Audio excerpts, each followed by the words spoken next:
Hello everybody and welcome back to my channel, and if you're new here, welcome. My name is b.eeana and I'm a second year medical student at a DO school. So happy Wednesday everybody. I just uploaded my last video yesterday and now I'm trying to vlog this week so you guys can have another video on either Sunday or Monday. But I'm realizing we're already halfway through the week and there's not that much going on this week, so I feel like this video is gonna be a dud. But for those of you who like watching me, maybe you'll enjoy watching the dud anyway. Yesterday I did a little bit of studying after I saw my exam grade and after I finished editing that video. I watched 3 of the school lectures and then I went through all of Pathoma for MSK. And so far the rheumatology / MSK unit doesn't seem like it's going to be too difficult or too confusing, and actually a lot of it is pretty interesting. I just learned about citrullinization, which occurs in rheumatoid arthritis, and it's just crazy how the human body works and how different lifestyle factors increase your risk of citrullinization, or I don't even know if I'm saying that right, but I don't know, it's just crazy. It's wow, the human body, wow. Yesterday I also met with my potential new landlord because I'm gonna be moving out of this place, and for those of you who have been watching from the beginning, you know that this is the 3rd place that I've lived in the span of 1 year. When I started med school, I lived in this really nice apartment. It was huge, there was great lighting in there, and it was right in the middle of town, so it was close to all the grocery stores and the highway. And then my landlord sold a unit and we had to move out 2.5 months after we moved in there, so that was horrendous. And then we moved into a new place and we stayed there for like 2/3 of my first year up until the end of the semester. And then we had to move out of there too due to some personal issues that the landlord had. So this is literally the 3rd place that I've lived in. And although it's really nice to be close to the school, it is really far from everything else. Next year, I'm not going to be on campus. I'm going to be at the hospital. So I need to be closer to the highway. And ideally, I'd like to be closer to the grocery store. So that's one of the biggest reasons why I want to move out of here. Right now, we're like 20 minutes away from the highway and 20 minutes away from the closest grocery store. And if I move to this new apartment, I'll be like 7 minutes away from the highway and 7 minutes away from the grocery store, which is great. And then there are also just like a lot of other reasons why I don't want to live here anymore. There are so many bugs because this place is old and we had a mice situation and 4 mice. And I can't. So we're moving. So I met with the landlord yesterday and it went really well. He's going to hold our spot for the apartment. So thank goodness. I'm so excited to move out of here at the end of May / beginning of June. And aside from that, nothing big really happened yesterday. In about 30 minutes, I have a meeting on campus and I think it has something to do with clinical rotations. When I come home, I'm probably going to review the AMBOSS material for the rheumatology / MSK unit.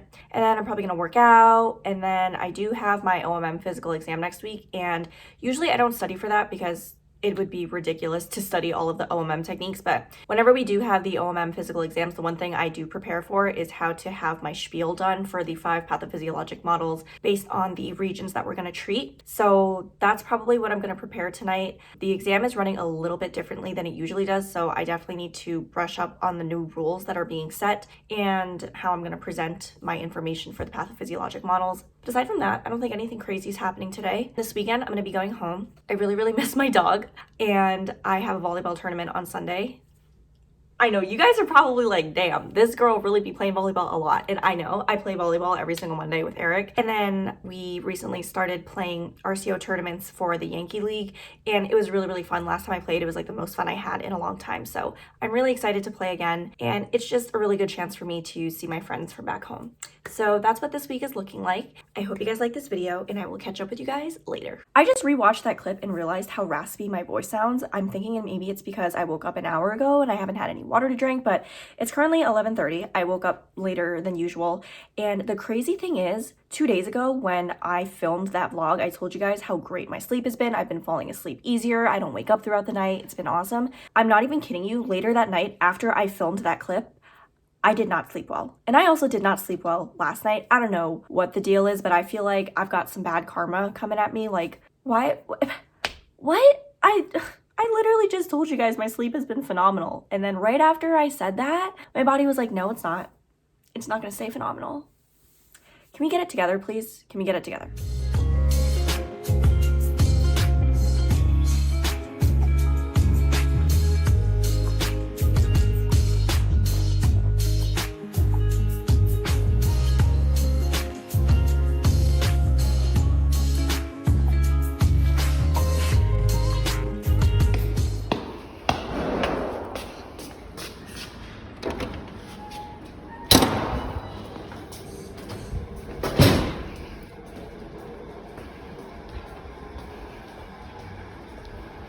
Look at my mouth.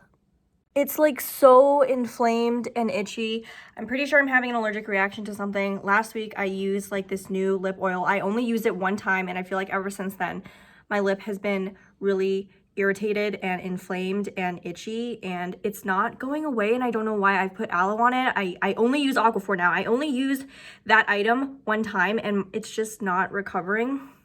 It's like really, really uncomfortable. Look, it's just red everywhere.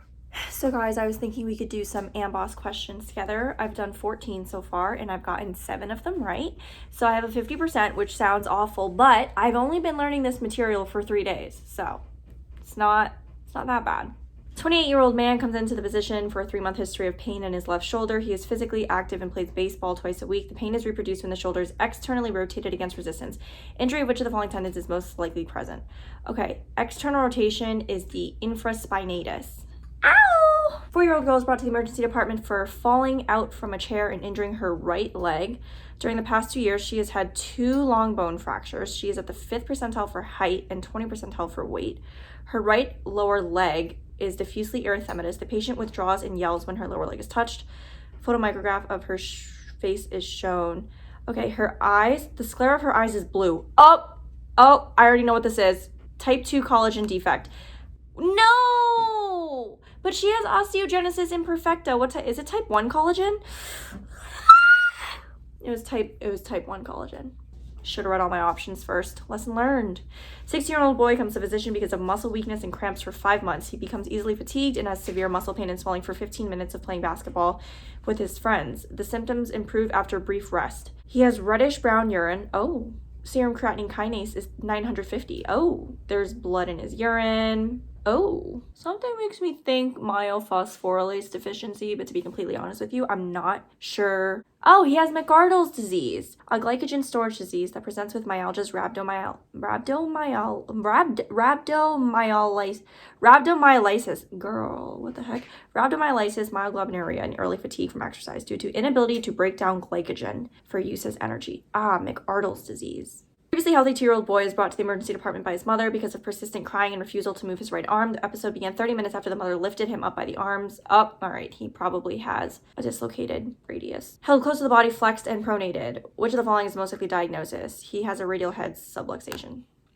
You can fix that with OMM. Ooh. 42-year-old woman comes to the physician because of 10-month history of joint pain and stiffness in her wrist and fingers. They're worse in the morning and improve with activity. Swelling and warmth of their MCP, wrist, and both hands. Sounds like it might be rheumatoid. Synovial biopsy from an affected joint, which most likely show which of the following. It's going to be proliferation of granulation tissue because I'm pretty sure she has rheumatoid arthritis. Let's go! I'm on my way to CBL. It is pouring rain outside and it's putting me in a mood. My mouth, still not better. And I just took expired Zyrtec. Zyrtec that expired 2 years ago. Don't know if that was my best move.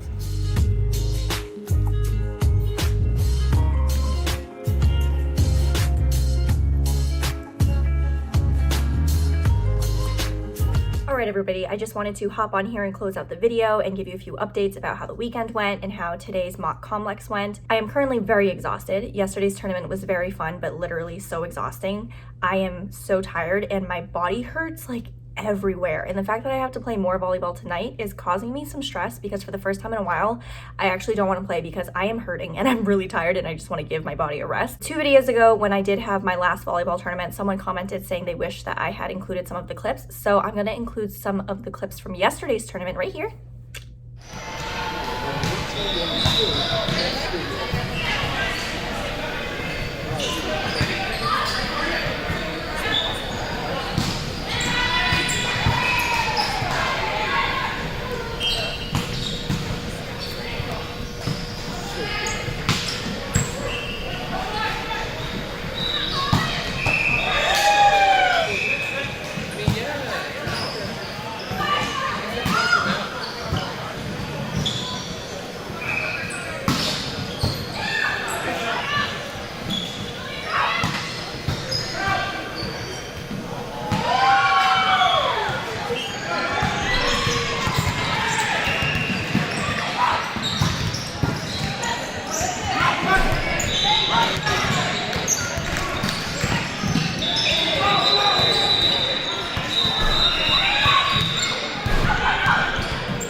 Hope you enjoyed those clips. I didn't play my best yesterday, but you can't win them all.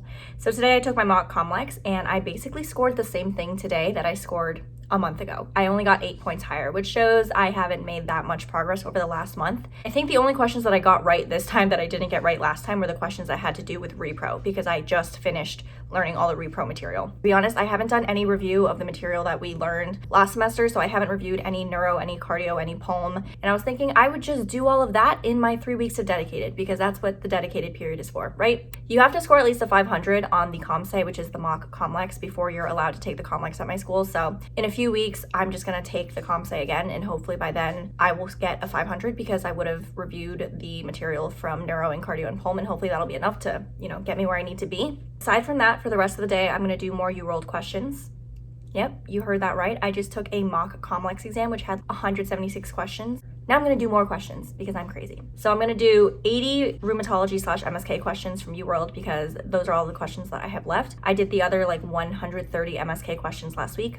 And then for the rest of the day, I'll be working on my clinical skills written study guide because I do have the written exam next Monday. That's my next big hurdle that I have to deal with. Although tomorrow I kind of also have another big hurdle. I have my OMM physical exam tomorrow, but I'm not planning on studying too much for that because I generally do really well on them without preparing very much. And then on Friday, I have an OMK oral exam, but that's usually pretty chill and not a big deal. So again, not much study needed for that. So the next big hurdle is going to be next Monday's exam. And then the week after that, we have the last exam of the semester. Oh my God, there are only 2 weeks left in the semester. Well, 3 if you're counting this one, but oh my gosh, that's crazy. The boards are coming up so soon. Anyway, thank you guys so much for watching this video. I hope you guys liked it. And if you did, make sure you like, comment, share, and subscribe. And I will see you guys in my next video. Bye!